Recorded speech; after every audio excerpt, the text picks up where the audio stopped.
Alors, comment éviter des pièges au rayon des produits laitiers pour ne pas se tromper et savoir ce qu'on mange? Alors je vais prendre l'exemple du yaourt qui peut être avec du lait demi-écrémé, du lait entier ou du lait écrémé. Donc en fonction bien sûr du lait, on va avoir un taux de graisse, de lipides qui va être différent. Donc le plus classique que l'on trouve, c'est celui au lait demi-écrémé, le yaourt dit nature.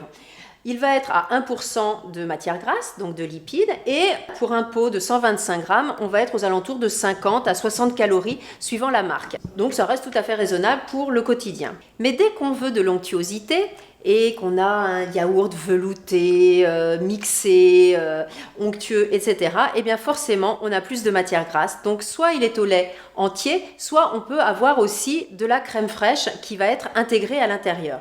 Donc on a des veloutés qui vont passer à 3, 4, 5% de matière grasse et on va être aux alentours de 90-100 calories pour un pot de yaourt.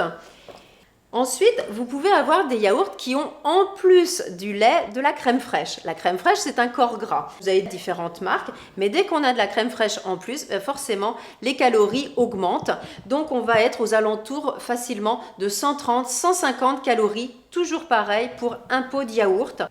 Et pareil pour ce type de produits qui font très mousseux. Donc attention, ça reste des aliments qui ne sont pas pour le quotidien. On peut s'en servir éventuellement pour donner de l'onctuosité à une sauce pour des crudités par exemple, mais ça doit rester des aliments plus plaisir, plus occasionnels que le laitage nature.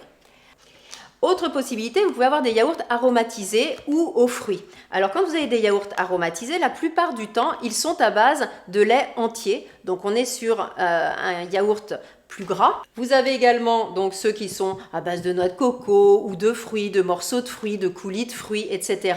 Et là, c'est pareil, ça grimpe très très vite. On est au-delà des 150 calories en fonction des recettes. La chose à savoir, c'est que si vous aviez ajouté vous-même du sucre ou du coulis de fruits, vous en auriez ajouté à peu près 5 grammes, c'est une cuillerée à café de sucre.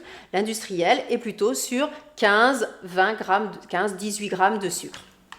Donc attention, effectivement, ça reste des desserts plus que du yaourt, que ce soit pour vous ou pour vos enfants.